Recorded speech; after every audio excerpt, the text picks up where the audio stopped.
Hello, everyone, and welcome. I'm Jerome Bailey, Director of Patient Engagement and Advocacy at the American Association of Kidney Patients. I'm thrilled to have you joining us for our sixth annual Are You OK virtual education event held in recognition of National High Potassium Awareness Day, today, May 1st.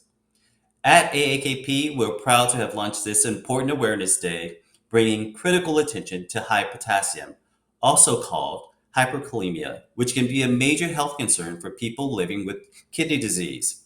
Since 2020, AAKP has been at the forefront, reaching millions through this national education awareness campaign with important information about the dangers of high potassium and how new treatments and lifestyle modifications through food and exercise can help prevent serious complications. This year, we've continued to build on our momentum, expanding our educational tools and strengthening partnerships across the kidney community to grow this grassroots movement. Our goal remains simple but powerful, making sure May 1st, 5.1, is widely recognized every year as National High Potassium Awareness Day.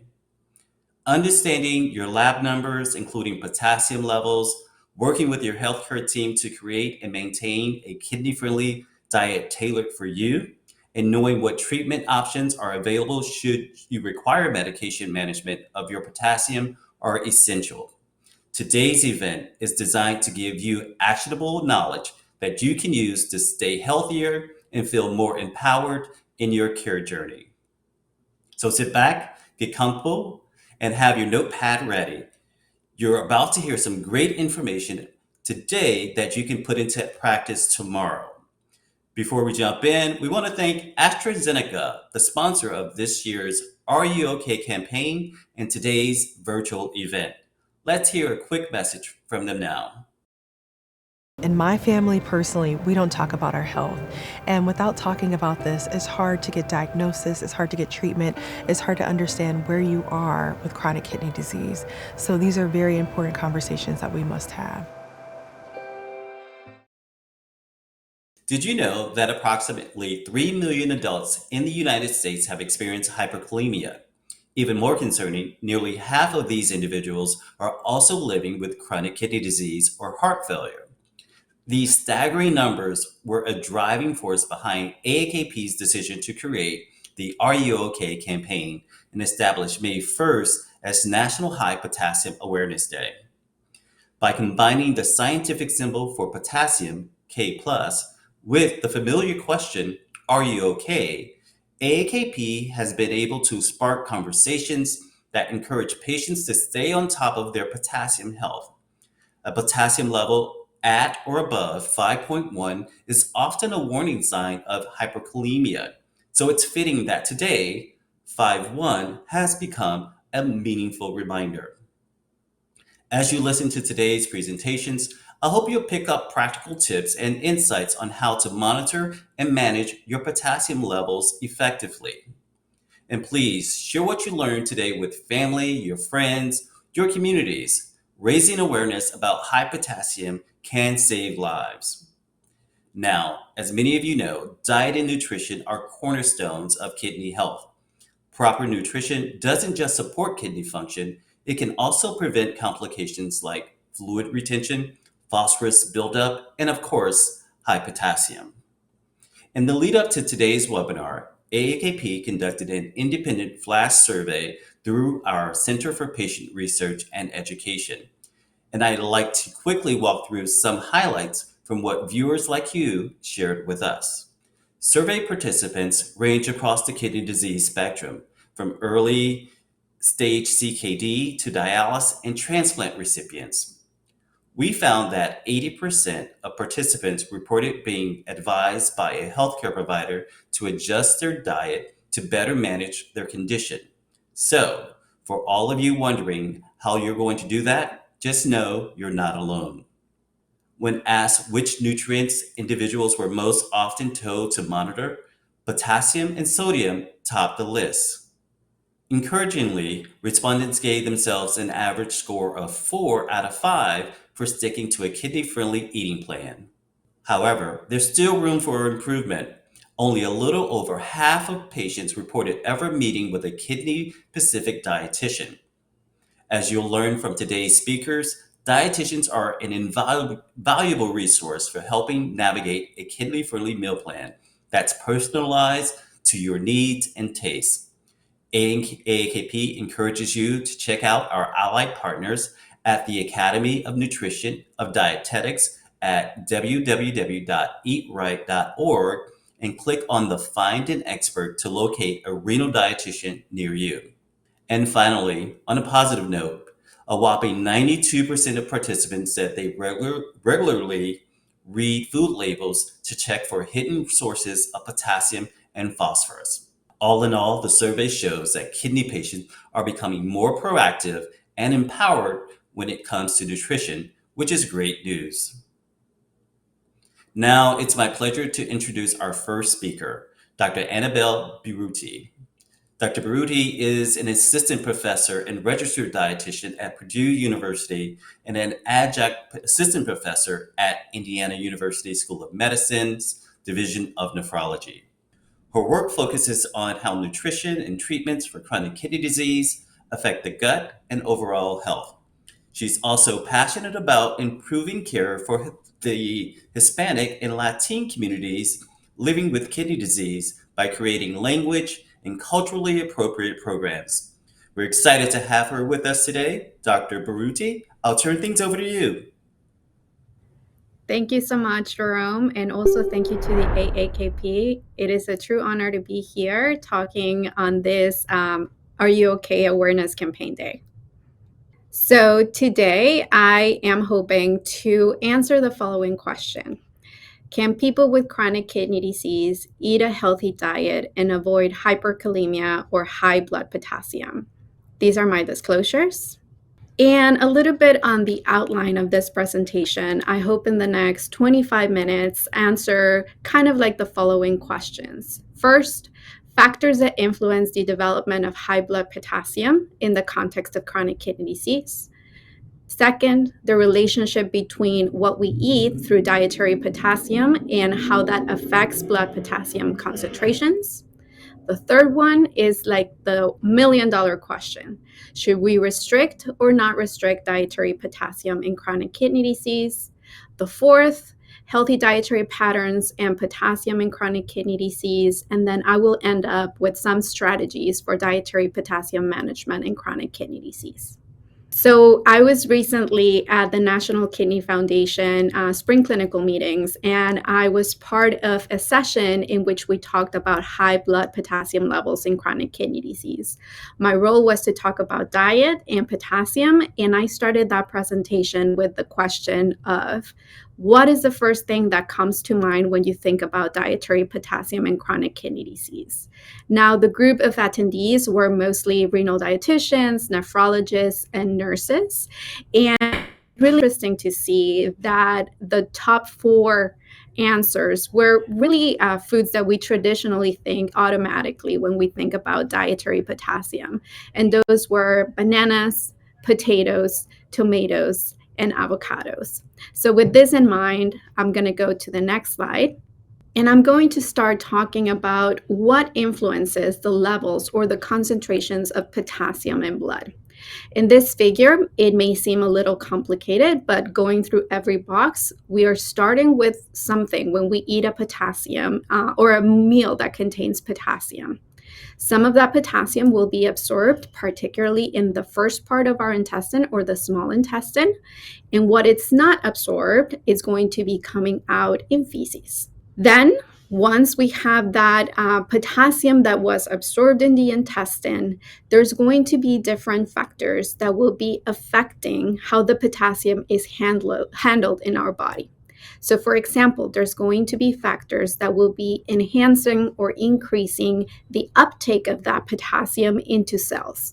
That is a normal step, and that is actually what we want. We want the potassium to go into the cells and be utilized in the cells. Factors, for example, carbohydrate intake helps enhancing taking that potassium into the cells. So for example, you consume something with potassium And with carbohydrates, think like a banana. It has some sugar, some carbohydrates, and that increases the release of insulin in our bodies. And that insulin enhances the potassium intake in our cells. However, we also have factors that limit that uptake of potassium that is circulating in the blood into the cells. Some factors include metabolic acidosis. So when you have a lower pH in your blood, when you're consuming a low potassium diet, actually it makes it harder for cells to uptake or get used to that uptake of potassium, and also not moving enough. So think about your muscles. That is also a cell. If the cell is active, it's going to be taking more potassium. So being physically active can be also beneficial for your potassium in blood. We also have some factors like kidney function that decreases when we have chronic kidney disease. It decreases the ability of that kidney to get rid of that excess of potassium. And also taking some medications, including medications for your blood pressure. Those are called RAS inhibitors. So there's, as you can see, several factors that could impact the uptake of potassium into the cells, the absorption, and really at the end, the concentrations of potassium in your blood. Now, one thing that I didn't mention, but also if you look into that diagram on the bottom left part, once a person has chronic kidney disease, and particularly advanced kidney disease, the large intestine actually takes over a little bit of the function of the kidney and increases the excretion in feces. So that's actually a good mechanism to get rid of that excess potassium. However, if you have a problem like constipation, that mechanism is not used properly. So we also, when we think about potassium, we think about bowel movements, we think about medications, a lot of things, not only what a person is consuming through their diet. And unfortunately, as I mentioned, you see this figure, it's not very simple. It has a lot of factors. Most people, unfortunately, focus on the diet as the critical factor affecting blood potassium and tend to go to restricting potassium in order to control that high potassium level in blood. However, when we think about this relationship between how much potassium a person is consuming and the concentration of potassium in blood, is not really so straightforward. So walking you through this graph, if you look into the bottom axis or the x-axis, you see potassium intake. That is the amount of potassium that a person consumes, in this case, in a day. And it goes from 0. If nobody consumes anything, it really starts more onto a 500 milligrams per day, and it goes all the way to 5,000. And probably the person in this study that consumed the most was about 4,500 milligrams per day. So you can see in that x-axis, and then on the vertical axis or the y-axis, the concentration of potassium in your blood. There tends to be a relationship that is actually pretty weak. You see the line moving up. However, if you really look into the concentration or the amount that a person is consuming, going from the 500, which is a very, very low intake of potassium, all the way to 4,500 milligrams, which is a higher potassium intake, the change in the blood concentration of potassium was only about 0.3 milliequivalents per day. Not much to do a difference in your blood concentration. And now this was in people undergoing hemodialysis. So the conclusion from this study was that there was a relationship between the amount of potassium that a person consumes and the concentration in blood, but that relationship was really weak. There have been several other studies. This one was done also in the United States and in people undergoing hemodialysis. And in this study, actually, they found no relationship between the concentration of a person or the amount that a person consumed through diet and the concentration of potassium in blood. And there's been several other studies, including people that are not on dialysis, so stages 3, 4, and 5 pre-dialysis, and also in people undergoing peritoneal dialysis. And they found no relationship between the amount of potassium that a person was consuming through their diet and the concentration of potassium in blood. So really, when we think about this, we tend to think that this is a straightforward relationship. More potassium, more concentration of blood, of potassium. That relationship is not so straightforward. And how do we translate the information that we had, even with that thinking or thought process that diet, potassium in the diet, regulates the concentrations of potassium in your blood. And we have, I am a registered dietitian, we have traditionally restricted high potassium foods. And the way that you have seen probably education resources that you have received from renal dietitians, perhaps you're a nephrologist, perhaps you're a nurse, or perhaps you go to websites looking into these tables of high potassium foods that we oftentimes recommend people with chronic kidney disease to restrict. And if you look into those foods, there have been traditionally plant-based foods like fruits, vegetables, whole grains, nut legumes, and seeds. So you can see that at the top part. So the fruits like bananas. So thinking about that word cloud with the foods that tend to be thought when we're thinking about potassium, but we also have some others like dry fruit. When you think about vegetables, we always think about avocados, tomatoes, and tomato-based products, but we also have to be aware that potassium is not limited to those plant-based foods. Potassium is also in some animal-based foods like meats and dairy.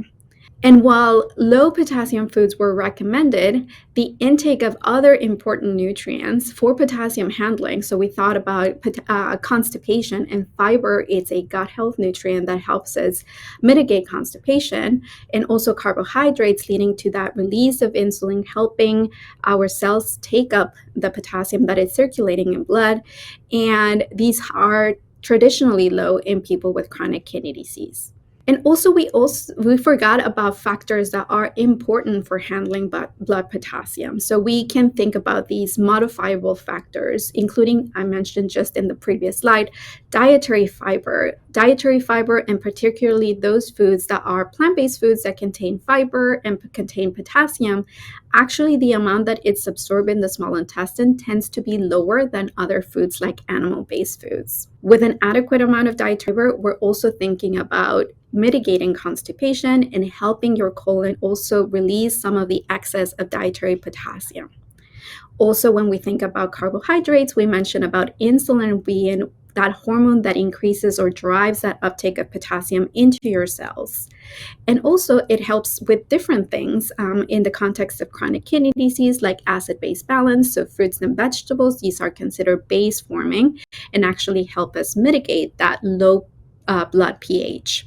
So again, the field is moving, not just thinking about dietary potassium, but also some other factors that could help manage that high blood potassium and actually limiting that high blood potassium. And also, when we think about limiting all those foods that you saw in those high potassium food tables, they emphasized limiting a lot of the foods and food groups that are traditionally considered part of a healthy diet, and particularly a heart healthy diet. So this is a diagram and a figure from a heart healthy diet from the American Heart Association. And you can see that in these contexts, the food groups that are emphasized are fruits and vegetables, whole grains, healthy sources of proteins like fish, seafood, legumes, nuts, poultry, other lean meats, limiting or emphasizing also plant oils like soybean oils and canola oil, and really minimizing these unhealthier types of foods like ultra-processed foods, because these are not nutrient dense and usually they promote the consumption of high energy, high sugar, high fat, high sodium, foods that in the context of chronic kidney disease we're also trying to avoid.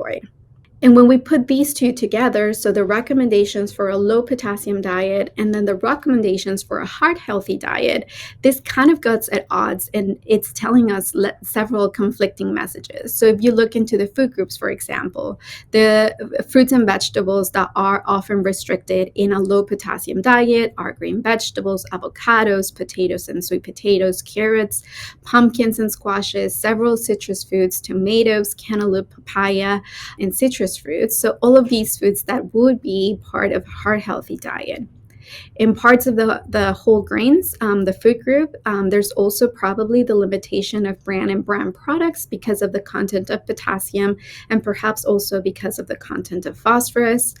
Usually, dairy foods tend to be limited or restricted in the context of a low potassium diet, and also the nuts and legumes like walnuts, almonds, etc.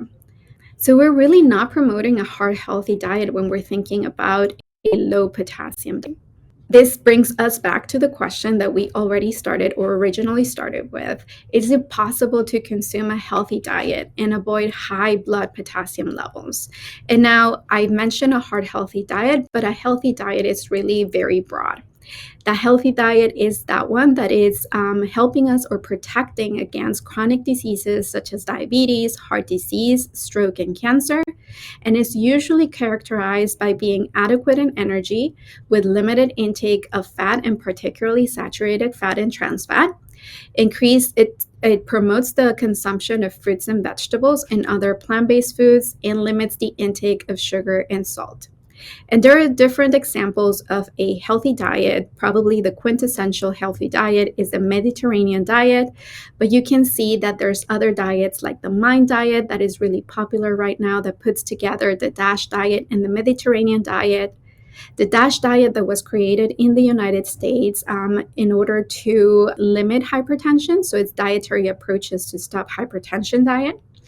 The traditional Asian diet, the Nordic diet. So these are all characterized by a high consumption of plant-based foods, a moderate consumption of animal-based foods, and a limited consumption of ultra-processed foods. And we have the Mediterranean and the DASH diet that are those that actually have been recommended in the guidelines, including the KDOQI guidelines and the KDIGO guidelines for the management of chronic kidney disease. So these have been highlighted there. I want to go back to these kind of complicated diagram because it does help us put a lot into context. There are several factors that we can focus on, and not only dietary potassium when we're thinking about preventing or treating high blood potassium. And these are some of the steps that I suggested for healthcare professionals, but I think in the context of a patient with chronic kidney disease, of somebody living with chronic kidney disease, these are highly relevant as well. So my step one was to try to avoid those restrictive lists and diets. And the reason why is because there's been several studies, these are called qualitative studies, that have interviewed people living with chronic kidney disease and asked questions regarding the management, including the dietary management. And time again, I'm including 2 studies here. They mentioned that the diet is one of the hardest things they have to do and go through when they're managing their chronic kidney disease. So this is quotes. One of the hardest things about dialysis is the diet. I don't eat bananas. I don't eat oranges. A second one, and my wife gets mad because I ask her for food. She says, well, you can't eat that. And I tell her I'm hungry. This third one, all of the food I had to let go because I like avocados, beans, tomatoes, tortillas. I can't handle that. What is left for me to eat now? I have potassium restriction. And this last one, I find it difficult. Social situations are hard. You are at your house. It is very rude to say, I can't eat that. I am not supposed to eat that much potassium. You sound right like an idiot. So all of these things, I mean, these are just exemplary quotes, but suggest that the diet is already putting a stress factor into people living with chronic kidney disease. So the step 2 is try to modulate the potassium content of foods.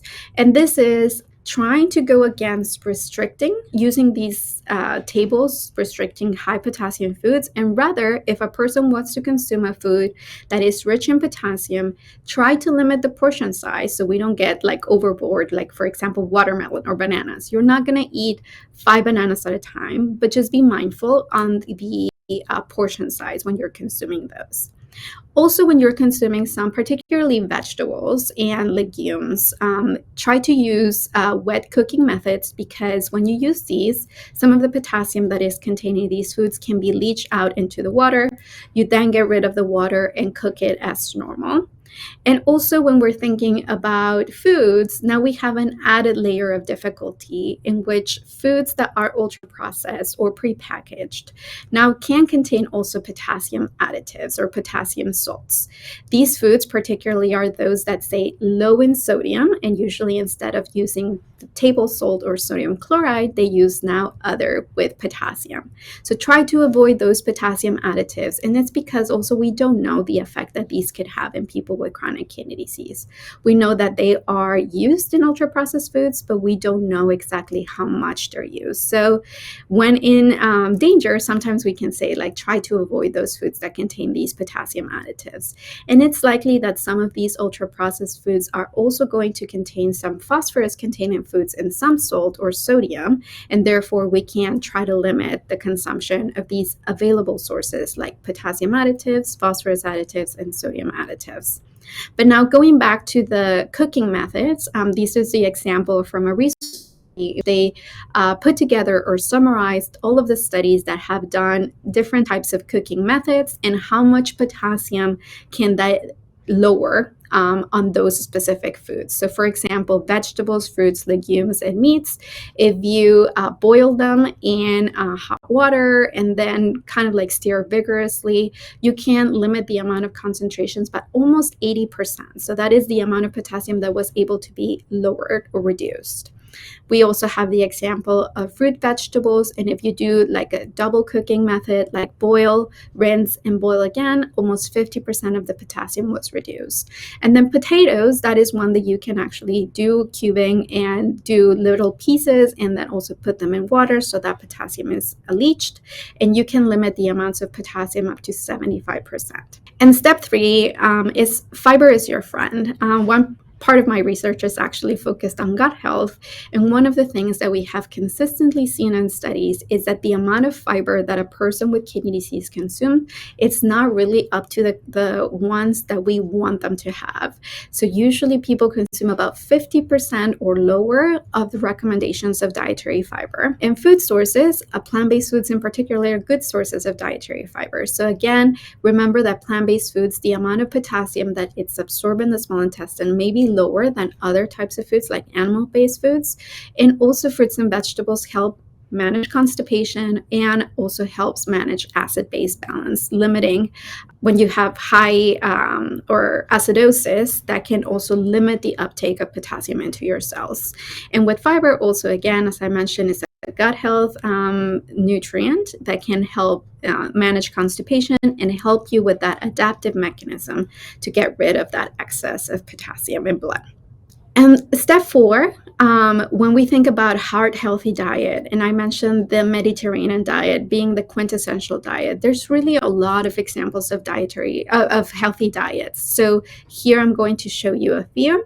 This is the Mediterranean diet that promotes the consumption of plant-based foods. So you can see at the bottom of the pyramid, a lot of plant-based foods, including avocado. In the middle of the pyramid, you see the animal-based foods, and really at the top of the pyramid, those high sodium and high sugar foods, trying to limit those and really consume more of the plant-based foods.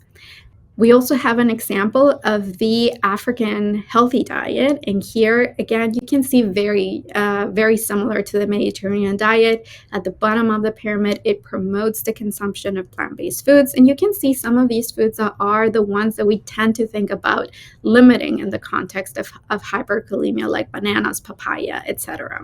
Here's another one. As Jerome mentioned, I'm really interested in culturally appropriate dietary patterns for Hispanic Latina individuals, and this is one that was described for people from Mexico and Central America, which is called Dieta de la Milpa, or Diet of the Cornfield, that promotes the consumption of particularly 4 plant-based foods: corn, beans, pumpkins and squashes, and chilies, and really complement a diet with a lot of foods, including animal-based foods, but really more of those plant-based foods. So you can see that there's no really one healthy diet. It's really just a promotion of these nutrient-dense food groups in order to lead to health outcomes.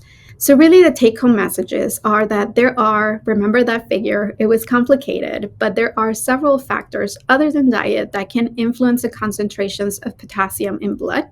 When I showed you the graphs of the amount of potassium that a person consumes and the relationship with blood potassium, we see that relationship is not consistent or straightforward. It is possible to consume a healthy diet, and also in the context of heart health, a heart healthy diet in people with chronic kidney disease.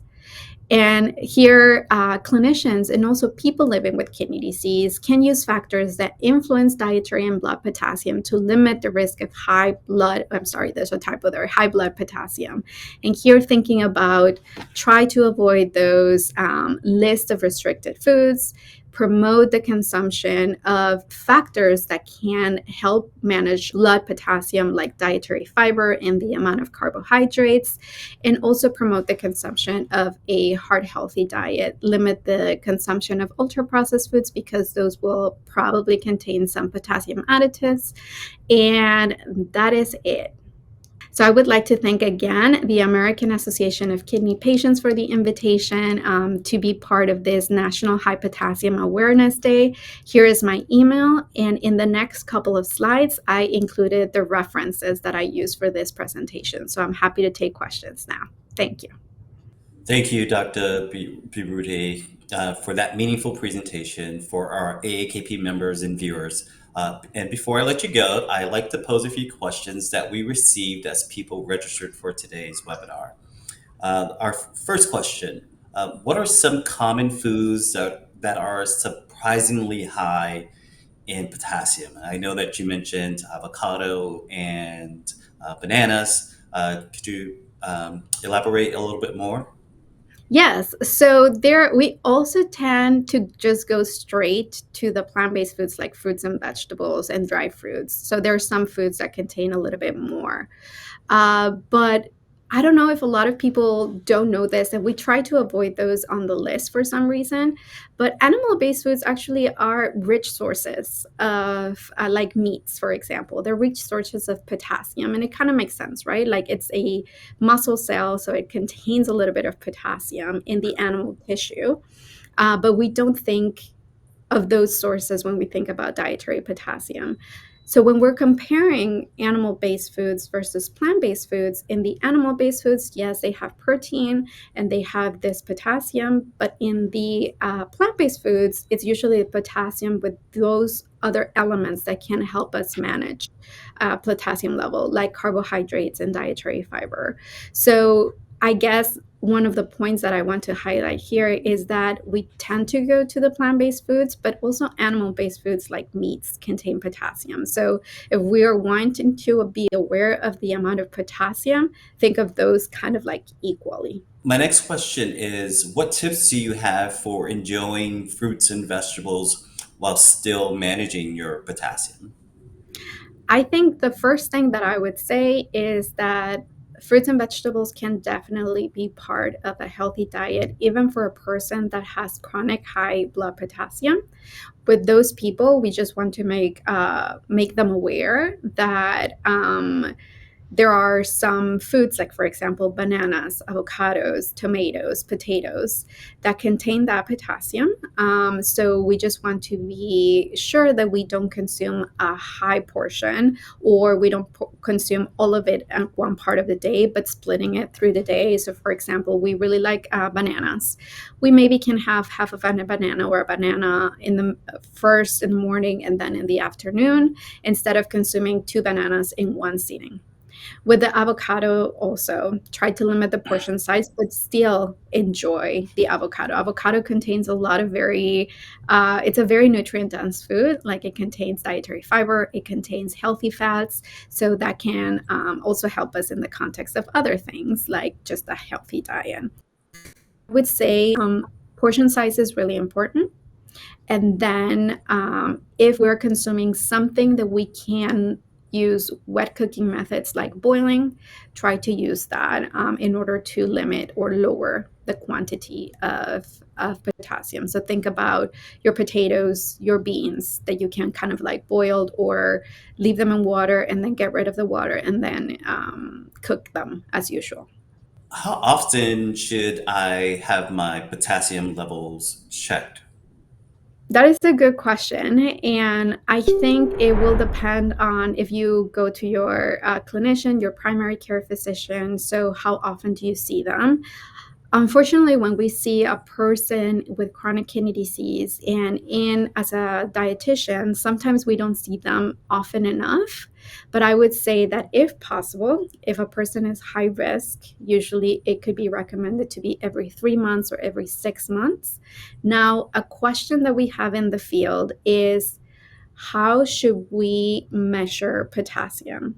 Is it the potassium fasting, or is the potassium after a high potassium food in order to address the risk of developing high potassium levels?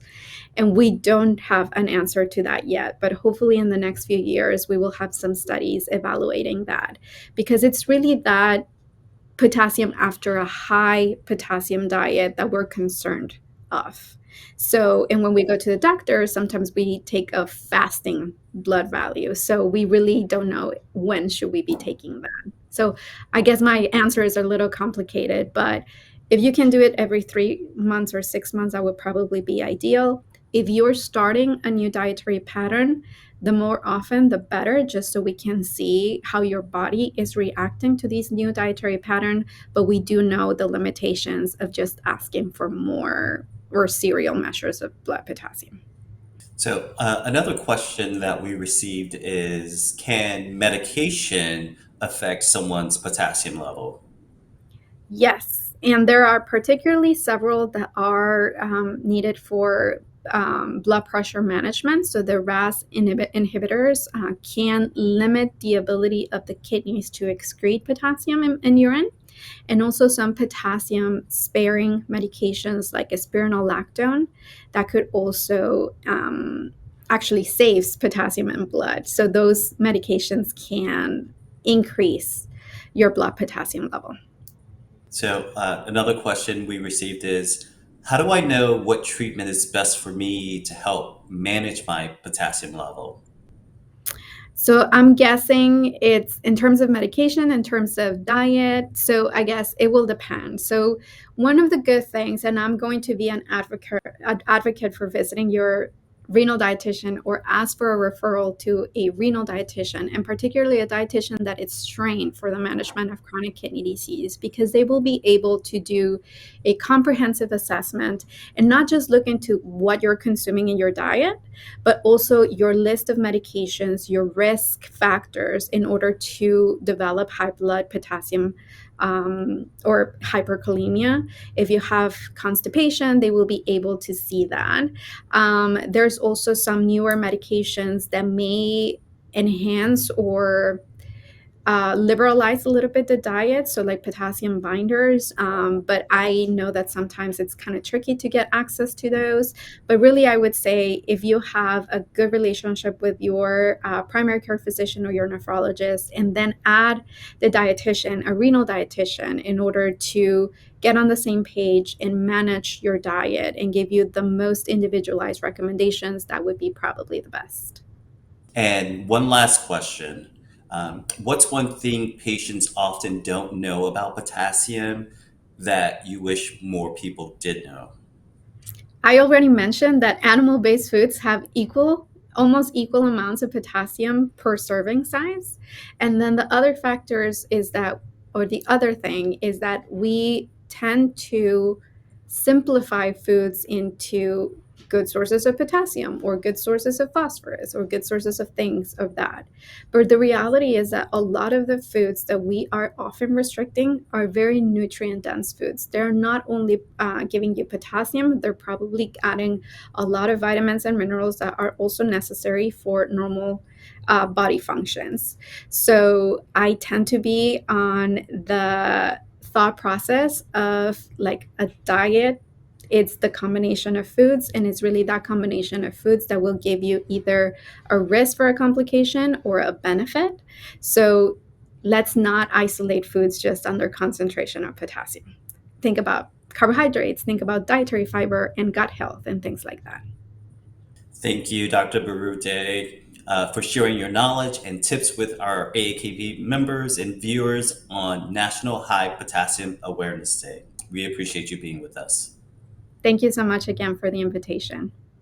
Next, we're excited to welcome Jane Demise. Jane is a strong advocate for early kidney disease education, especially for people living with early stage CKD.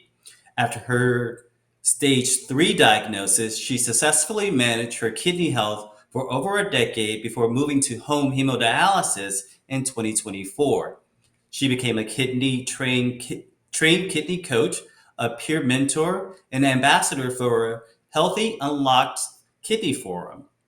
Before focusing on kidney health, Jane worked in education and health advocacy, drawing from her own experience with weight related bias in healthcare and a delayed diagnosis of psoriatic arthritis, which led to severe kidney complications.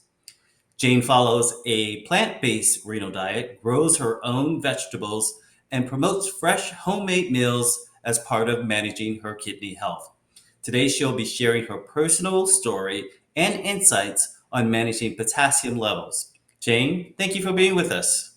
Well, thank you for having me. I'm always happy to help and educate and talk with people. Great, great. So, my first question is, can you tell us a little bit about your kidney journey and when you first learned you needed to monitor your potassium levels? So, actually, I was originally diagnosed in 2009, and like many people with early CKD, I didn't think too much of it. I was actually at stage 3 when I was officially diagnosed, and I went and saw a nephrologist. And at that time, stage 3 was not considered a crisis level, and I didn't have to see the nephrologist too often. And actually, my PCP was going to monitor it. And as what happens quite often is it progressed. And in 2018, I had gotten to stage 4 and was going downhill rather rapidly and not happy about that. So I knew I had to do something about it. I was working in healthcare and knew that this situation needed me to pay full attention. So that's exactly what I did. I focused on my own care.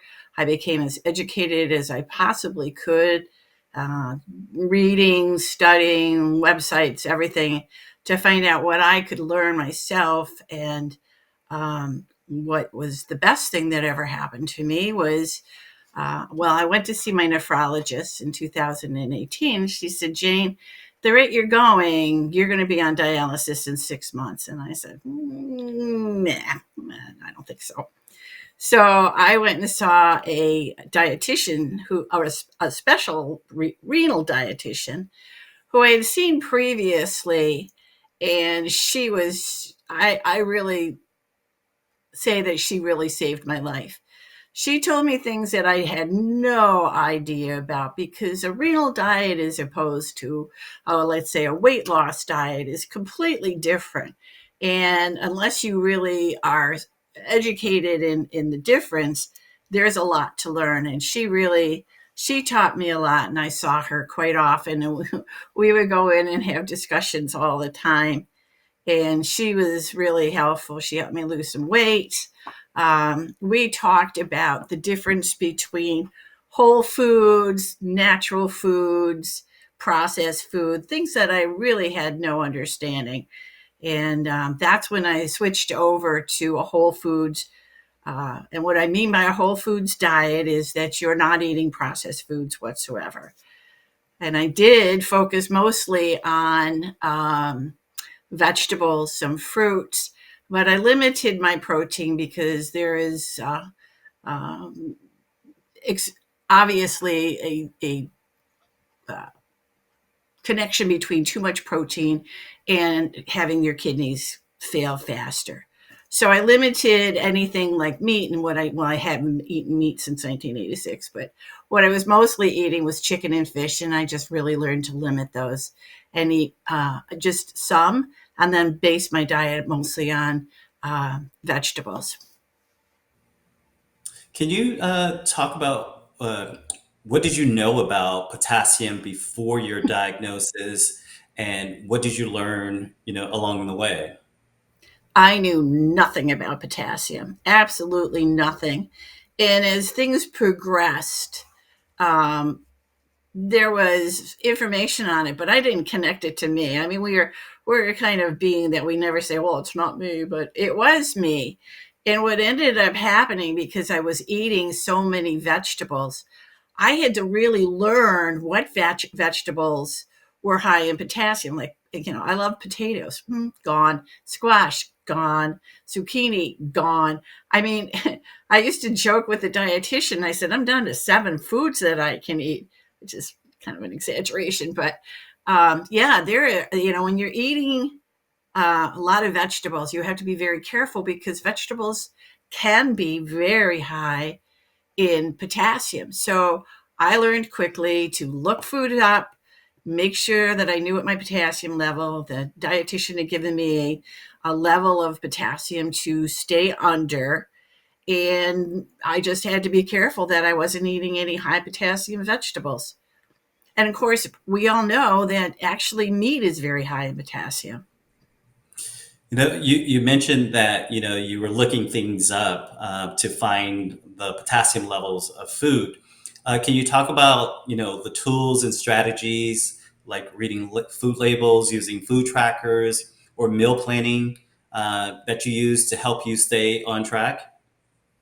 Yes, absolutely. So I became an avid label reader to the point where I slowed down grocery shopping with my husband a lot because you pick something up and you don't really know what's in it until you start reading levels, and there's so many additives out there that are almost disguised that are actually high potassium, so you have to be very careful. That's why if you keep away from processed foods, you pretty much can be kind of safe. Now, when it gets to vegetables, the zucchini doesn't come out of the ground with a little label on it. So, yes, I became very versed in looking up things. I used a lot of government websites that were actually, sanctioned, FDA approved websites. I used the local, information that was out there as far as kidney programs, as far as what was, was good vegetables to eat. There's a lot of information on websites about list of foods to stick with and which ones to stay away from. And I also did a lot of my own checking on quantity. You have to be careful because, like, if you eat so many ounces of something that might be high in potassium, but you limit it, it's okay. But if you eat more of it, then it starts to get dangerous. So, yeah, I did a food tracker for immediately after in 2018, and I have stayed religiously on it because it makes a big difference on knowing what you are eating, what's crossing your mouth. A lot of people don't realize how many times you pop something in your mouth, and it adds up during the course of the day. So yes, I use food trackers even to today. Yeah, you just mentioned that grocery shopping has slowed down with your husband. How has managing your potassium level changed the way you eat and grocery shop? Well, now I have a pretty good idea of what I can eat and how much I can eat because I've been doing this for several years now. So after a while, I got to the point where I could say, I actually got to be very boring to be around because I'd be like, how much is that? That's got a lot of potassium in it, that sort of thing. So yeah, you learn after a while. You create a library in your food tracker so that you know exactly what the foods are and how much you can eat of them. And after a while, you just get kind of used to what you can eat. And it gets very comfortable after a while. Now, I'm not saying you can't splurge once in a while, but on a daily record, you have to be very careful to just maintain a level, whatever prescription you get from a dietitian that says this is how much you can have. What's been the biggest challenge for you when it comes to managing potassium, and how have you worked through those challenges? Well, I love vegetables. So for me, when it was up to a point where 90% of my diet was vegetables, that would become very complicated because after a while you get kind of sick of eating the same thing. So I learned to read recipes, start trying to investigate different ways of doing things that were a little bit different, that would add some variety. Seasonings are a big way to change up your diet. And I actually grow my own herbs. Nothing like fresh herbs. Nothing like going out to the garden, peep, peep, getting your own basil, whatever you want to put into your meal. It makes a big difference. So, yeah, it gets to a point where you know how much you're going to eat of something, what to add to it, and what to limit. Last question for you, Jane. What advice would you give to someone newly diagnosed who's feeling overwhelmed about managing potassium? My number one advice to anyone is see a renal dietitian. And if you can't find a renal dietitian, then see a regular dietitian, because my diet is actually a prescription and it may not be what works for somebody else. So you really need to have that individualized to make sure you're getting the nutrients that you do need and not putting things into your body that you don't need, and still can regulate your potassium levels at a safe level. Thank you so much, Jane, for sharing your story and experiences with us today. Your insights on managing potassium and navigating life with kidney disease were incredibly valuable. And I know our audience really appreciate your honesty and practical advice and encouragement. Thank you. Well, thank you. This year marked AAKP's 6th year recognizing National High Potassium Awareness Day and promoting the Are You OK campaign.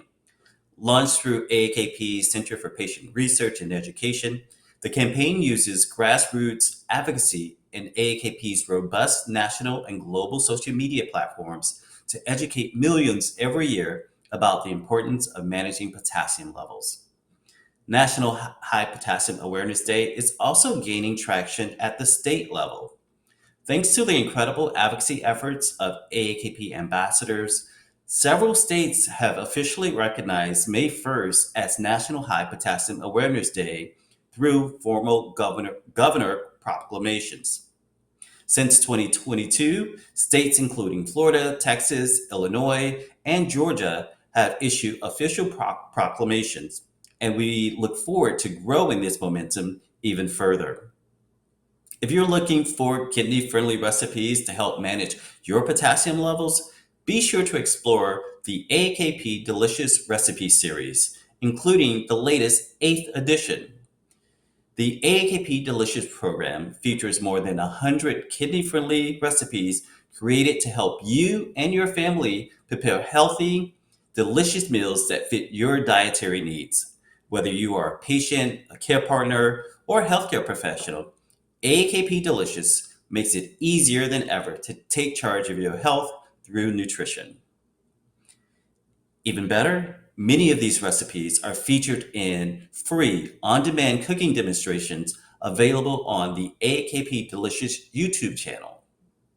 Each recipe is customizable so you can easily adapt ingredients to fit your specific nutritional goals. As always, we encourage you to work with your renal dietitian to ensure these recipes are right for your individual plan, or discuss how best to modify them. Start building your own AAKP Delicious library today by purchasing all 8 editions and discover how delicious kidney-friendly eating can be. Looking ahead, we're excited to announce the dates for our 2025 AAKP Signature events. The 7th Annual Global Summit on Kidney Disease Innovations is taking place virtually May 22nd and 23rd. This event is hosted by AAKP in partnership with George Washington University School of Medicine and Health Sciences. Registration is free and is now open. The 8th Annual AAKP Public Policy Summit is taking place June 27th at the National Press Club in Washington, D.C. There is an in-person and a virtual option available. Registration is free and it is open now. And the 50th Annual AAKP National Patient Meeting is taking place October 3rd through the 5th and will be a hybrid event with an in-person and virtual options. Join us as we celebrate this event's golden anniversary. Stay tuned for exciting location and registration details coming soon. To stay up to date, please visit the AAKP website and follow us on our social media channels. Additionally, don't forget to visit our AAKP On Demand page at bit.ly/AAKP On Demand to watch inspiring presentations from 2024 and 2025 events and explore even more great educational content on our AAKP YouTube channel at bit.ly/AAKP YouTube. As we close today's event, we want to express our sincere gratitude to our outstanding speakers, Dr. Annabelle Baruti and Jane Demise, for their insightful discussions on potassium management. A special thanks to AstraZeneca, our generous REOK virtual event sponsor, for making today's webinar possible. Although National High Potassium Awareness Day is recognized on May 1st, managing potassium levels is important all year round. Please visit reok.org for a wide range of educational resources and on-demand content to help you stay informed. And be sure to follow us on social media at REOK 5.1, that's 5POINT1, on Facebook, X, and Instagram for updates and helpful information throughout the year. Thank you once again for being a part of today's webinar. I'd like to close with a special video from our sponsor. You got to realize when you're hearing that you have chronic kidney disease, you think you have a death sentence. That's not the truth. There's people out there going through the same thing that you're going through, and there's people out there that can help you get through it.